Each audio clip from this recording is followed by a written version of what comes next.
you have seen for the last few weeks, if no one else has told you, that we are back for season 2. But just as important, tomorrow is opening day. The wait is over. Let's get the 2023 season underway. This is Cubfidential. I'm your producer, Denzel Snipes. And look, y'all, I don't sing, I don't dance, but I like to think I do this producing thing pretty good.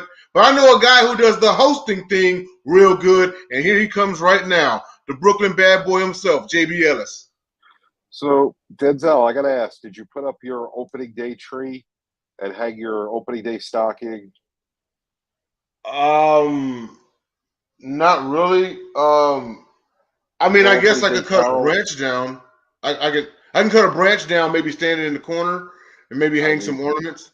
this is like the most exciting night of the year. When we wake up tomorrow, there'll be baseball, a At, daytime baseball. Absolutely. If you can prop your phone up at work and watch it, yeah, you got to tune in. Someone's gonna walk out undefeated, and someone's gonna walk out winless. It's like the only time of the year that's gonna happen. Listen, everyone has a shot on March 30th. Everyone's going to be 0-0. We're going to see who could do what. I think we're in for a good year, here in Cubland. We're gonna talk about the guys from up north who are going to play. We're going to bring in a special guest in just a moment, but we may have another special guest later. We got Mr. Ubbs hanging out in the back doing all sorts of ubberish. Who knows what's going on back there? But I think it's time we start. Let's bring in Candy Ebling from the South Florida Tribune. Probably the biggest Brewer fan I know. I probably never knew a Brewer fan before. I knew Packer fans, but Brewer fans, I can't say I knew any. They don't travel far. Packer fans are all over the country. Brewer fans, you don't see them as often. You don't, but I think that's part of that is because we moved from the National League from the American League to the National League. So you might not see them as much because they don't come up to Yankee land as often. But we're here and we're spread out, some of us, because obviously I live down now in South Florida, but I grew up a Brewer fan, will always be a Brewer fan.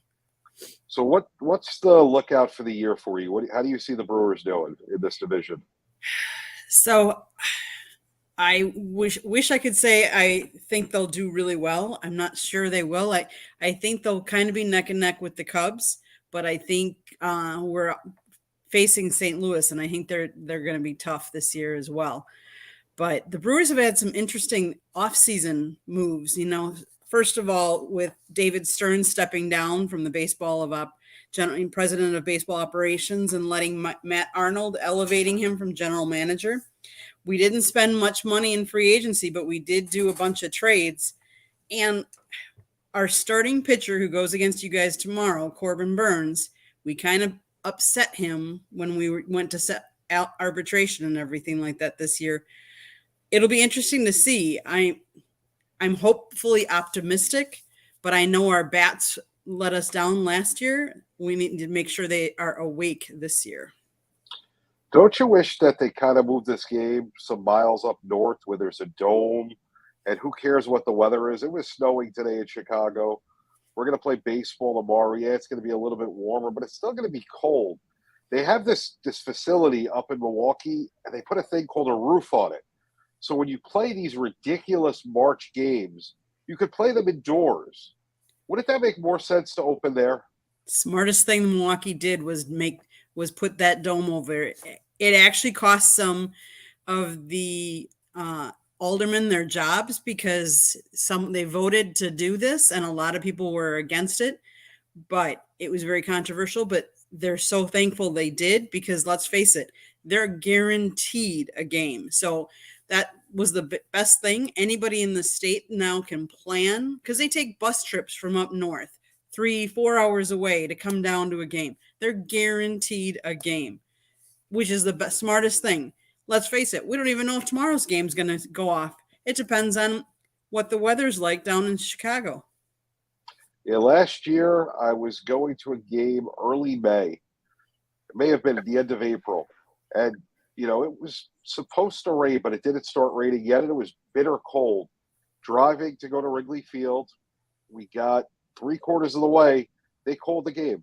No rain whatsoever, but because of the forecast and the cold, and I'm like, wouldn't it be nice to have a dome? I mean, I don't ever want to see Wrigley change because Wrigley's Wrigley. But start the season on the road so we could, play warm weather baseball at least a week or two. Every little bit helps. It's just, to me, this is stupidity. Bad management by MLB with the scheduling. I agree. And I agree, like the southern states should open, because the weather is just naturally better down here as well. Why be starting up in the northern part of the country? It really doesn't make sense to me. But, we got Burns against Stroman tomorrow. How do you like your chances opening day? I do like him behind Corbin Burns. He's our elite pitcher. He can be really, how should I put it?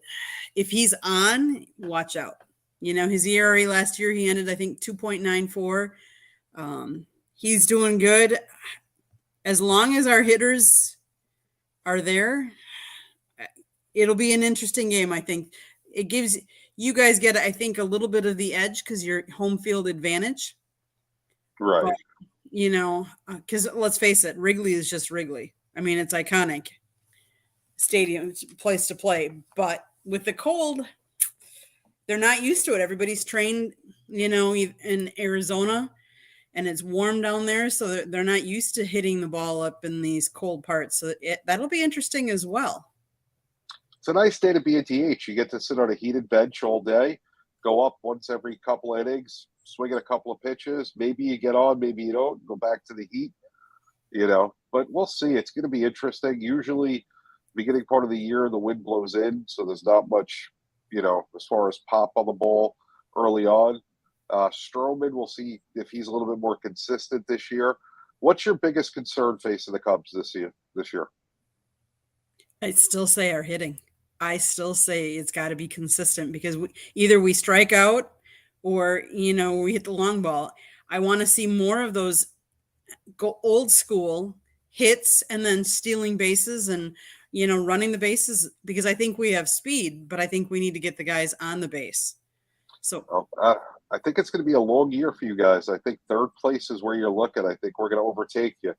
But, we definitely appreciate you coming on. You have a great night, Candy, and we'll talk more throughout the season. You're always welcome on. Thanks. I appreciate it. Thanks. All right. So next we got another special guest coming in.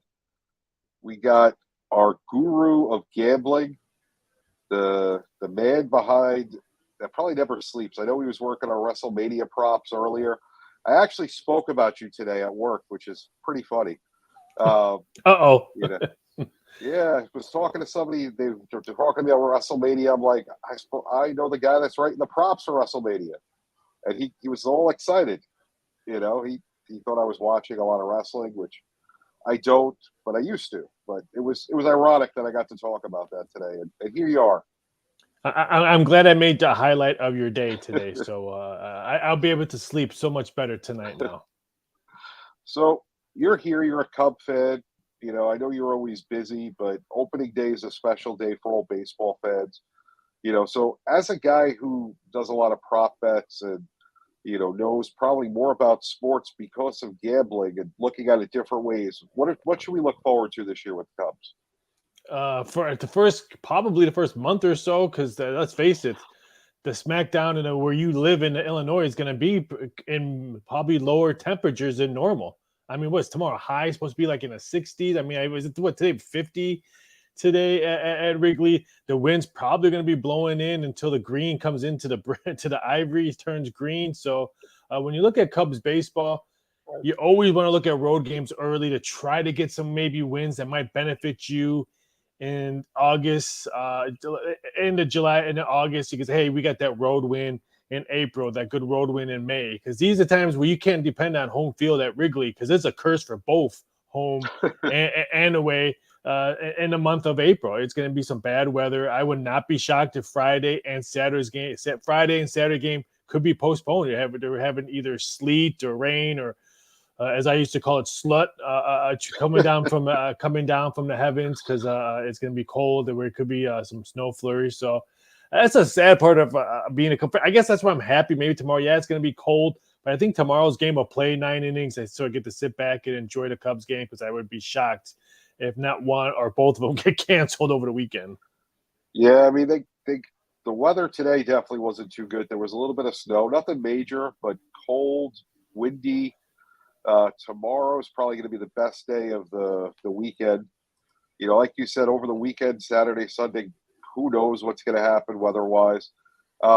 Any props on the year that you've noticed with the Cubs that, you know, if you're a Cub fan or a betting guy in baseball, you would take? We talked about this a little bit last night on another show. I like the Cubs to make the playoffs. I know a couple of your people on the air chuckled a little bit when I said that yesterday. I'm not sold on the Brewers. Ever since they traded their closer last year, Yelich is getting older. Unless for some reason their youngsters get hot, I think the Cubs can surpass the Brewers in the standings. I'm not saying the Cubs are going to win a division. Let's face it, even though it's going to hurt me to say this again, my stomach is probably going to turn. The Cardinals should win the division as long as they stay healthy. I see the Cardinals winning, but it would not shock me if the Cubs can sneak up and maybe grab that second place in that division, just because of how they played at the end of the year last year. No one talks about how well the Cubs played after the All-Star. We were talking about the Yankees did this and Yankees did that and Houston Astros and all that, but everyone's forgot about how quietly the Cubs were just getting W's after W's after W's all towards the end of the season last year. I think Nico Horner, he doesn't have to worry about his contract now. He signed that 3-year deal. I know Ian Happ was hoping to get a contract signed, so we'll probably have to see what's going on. I kind of think the Cubs are probably going to maybe do the same thing what they did with Wilson Contreras. If the Cubs are, I don't want to say tanking, but if they're not doing anything, they can maybe dangle Ian Happ for some more prospects, pitching or whatever during the trade deadline. So I kind of understand that aspect, but it's all about, like I said, if they could get the momentum like they did last year towards the end of the season to carry over this year, they're going to be a tough out. Maybe after the first couple of months because their schedule is pretty brutal. Beginning of the month, Seattle comes in town. Seattle up-and-coming team in the American League. Texas, they got better pitching. I still think Texas, the Rangers, their hitting still questionable, but I think they're at the beginning, if they can survive the month of April, because I think the Dodgers and the Padres, I want to say, end the month of April in Wrigley. If they can survive the month of April and maybe drink warm old style, not cold old style, because it's probably going to be really cold outside, I think it'll be okay. So how did you become a Cubs fan? Born and raised in Chicago. So I was born. I grew up watching WGN. I mean, so that was pretty much what I was born in. And so my quick story is what everyone was outside playing as a kid and stuff like that. I had I don't want to say a lot of illnesses, but I had trouble with the ticker, so I couldn't do a lot of play sports with my twin brother and all that stuff like that. So I would always be inside because what time did the Cubs play back then? 1 o'clock. So it was the 1:20 game. I always knew at 1 o'clock I can always click on Steve Stone and Harry Carey and watch the Cubs and maybe not think about how come I'm not outside playing. And my mom always used to tell me, go outside, get some fresh air. You're never going to get paid when you're old enough to get paid to watch TV. So now I always stick it to her and say, hey, I get paid to watch was TV. She wrong? She tells that story to everybody. She's like, I used to scream at it.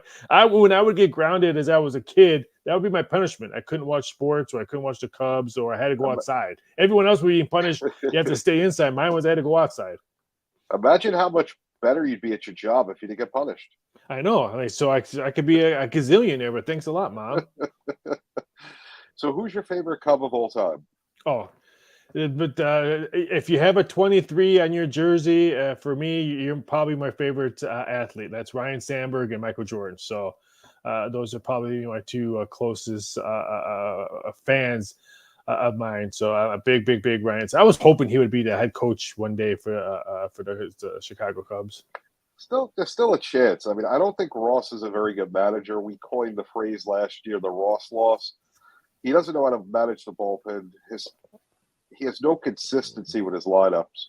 You know, he scares me. I mean, you know, I get what you say that they can make the playoffs, but I almost feel like he could possibly manage them out of it, which is scary.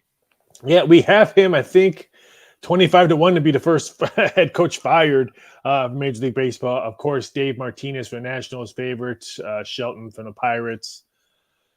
I want to say Hinch from the Tigers, and David Bell from the Reds. I think those are two top four first head coach fired in baseball. Yeah, I mean, we coined the phrase last year, and I think I spoke about my disdain for his management style throughout the whole year. To me, you have to have a consistent lineup.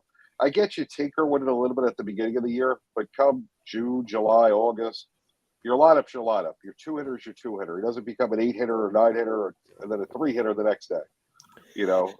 It's going to be interesting what they do with their lineup. Suzuki's out still with his oblique injury, so it's going to he's going to have to tinker around there. But, I mean, I like Gomez hit well last year. It surprised me with his bat and his skills behind the plate. I think that's why they really didn't care that they lost Contreras. You got Horner. Swanson scared me all preseason ball. He couldn't hit nothing. He looked like a Jabu out there from Major League. He couldn't hit a curveball to save his life. That scares me a little bit. Hopefully he turns around. I think Bellinger is going to be and Mancini. I think those two are going to be the big key and how well the Cubs play. So last question, and I'll let you get going. So, you're a Cubs fan. Do you really dislike White Sox fans, or it's who cares? I shouldn't say I don't dislike. I dislike, or I shouldn't say dislike. I hate the St. Louis Cardinals. There's no, and I do a radio show for ESPN St. Louis, and they all know that I hate the Cardinals, but I also make fun of the Cubs because you're a Cubs fan. You only won one World Series since 1906, so they understand both. But I don't want to say I hate. One of my favorite baseball players of all time is Harold Baines. So I mean, I don't like. I shouldn't say I dislike them, but I don't root for them. I mean, I want them to do well but I don't dislike them. I love the old White Sox uniforms. Don't get me wrong. They're my second favorite uniforms compared to the Montreal Expos, but I'm not rooting for them to win the World Series. I can tell you this. When I'm in Chicago, I'm never looking to go to Guaranteed Rate Field. But if you tell me I could go to Wrigley, I'll go in a second. I got to go see my Yankees play there one day just so I can say I've seen the park. But I've never been. I've been to Wrigley about 8-9 times now. So, there's no comparison. And, I look at it this way. When I was young, as a Yankee fan, I hated Met fans. They were the worst, and I kind of think as I've gotten older, because my dad's a Met fan, I've mellowed. I got to see the Yankees beat the Mets at Shea. And, I almost felt bad because he's a little bit older now. It's like, it kind of sucks. But, we still won. I shouldn't say, like I said, I laughed at the White Sox last year. Remember they were supposed to steamroll the division, one of the heavy bet teams to win the World Series, and they were on my couch watching the playoffs pretty much all season. So I laughed at them. I see when your guy wants to know about Aaron Judge home runs, bet the under on anything Yankees. So no disrespect to anything Yankees and anything Aaron Judge, I would say bet the under. Total season wins, I think it's 96.5, 97. I don't have it in front of me. I think that's under. They're gonna have trouble with pitching. They already had trouble right now with pitching with people in the IL. Yeah. And I think last year was just special. I mean, I just don't think the captain's gonna have another magical year. He's probably gonna have some kind of an injury. He was healthy all last year. That's why he had a monster season. He got the monster contract. It's not gonna be good. No. So where can people find you, Raphael? You can find me on Twitter at VSI.sports. You can find me on Instagram at Raphael Sparza. You can find all my crazy betting odds that I do over at youcanbetthat.com. You can also find me over at Doc Sports as well. It looks like you can find me here with you on Mondays and Tuesdays most of the time as well. Well, Raphael, we appreciate you coming on. Enjoy opening day. We'll talk to you next week. Can we please get an opening W? That's all I want. Just an opening W. I like it. I have a few I like, but that would be nice. Take it easy. Have a great evening. You too. All right, so next, you know what time it is. Dub, Mr. Ubbs is coming in. I am so glad to see that you have a shirt on because I keep thinking you're like our Ted Williams where you have a floating head. Just it's a floating head talking to us. Yes, I've been cryogenically created. No. I wanted to say this before we go into that subject here.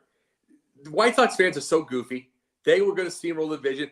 When the best number that they had was 72 wins, the White Sox fans were automatically saying Rick Hahn was going to be the greatest GM of Chicago history, even though Stan Bowman has 3 Stanley Cups. And it's like they just do stupid, goofy things to raise everything up so they can flatten somebody when it's gone. They have this great guy who could be manager, and they don't hire him. And he was manager before. You talking about Ozzie Guillen. Ozzie? Yeah. People don't like him because he's fiery. You know, I'll say there's probably a twinge of, you know, racism underlying that people don't realize maybe that they're a little bit racist, you know, because he doesn't speak clear English. Guy's a great guy. He's fun. He gave me the finger when I was in my 20s at Yankee Stadium. He has a personality. His son is a great guy. We've had him on the show. And he knows how to manage baseball. He knows the game. Make him the manager. That team would win. People like to play for him.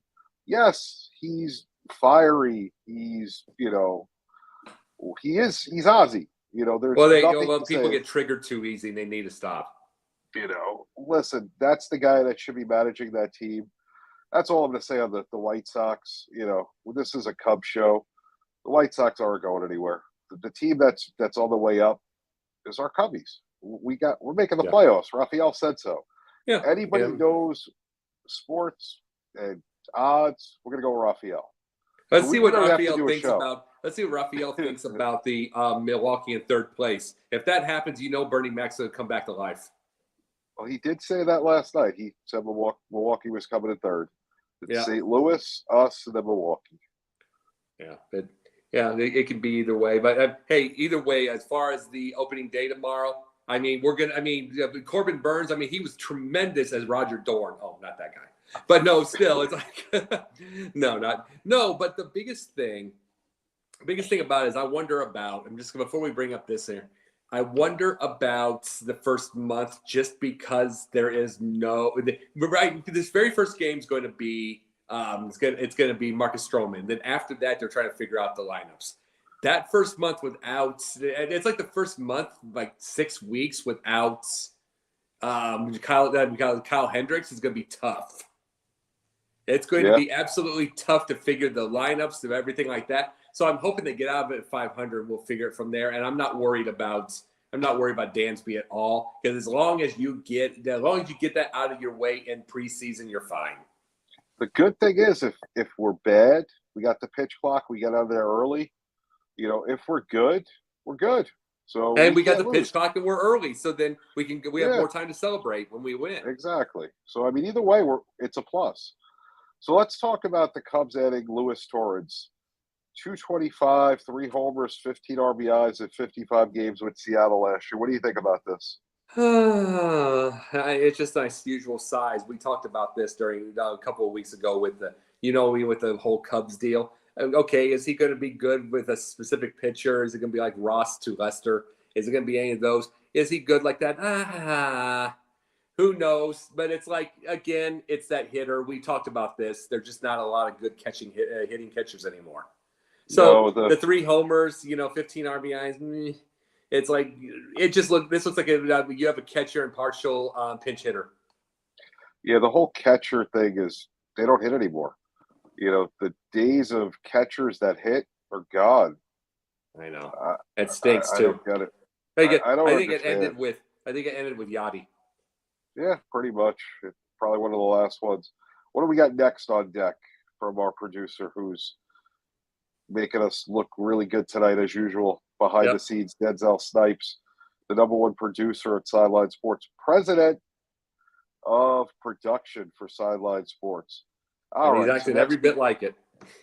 Next, we got Nico Horner gets his 3-year, $35 million deal to stay with the Cubs. What do you think about Nico? Well, something I would have liked personally myself if I was told you that I would have liked to have had a bigger name, bigger somebody, kind of a splash. But if you got Dansby, Nico's fine. Nico will work out. He had a good hitting year last year, and he was good. I don't know about really overall.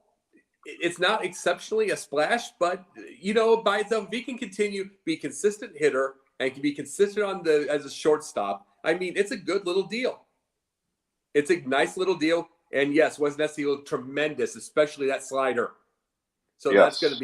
that's going to be really nice. But no, if all they need in that middle, I would have loved the splash, but all you need in the middle is in the like right in the middle, and all you need in that lineup is just consistency.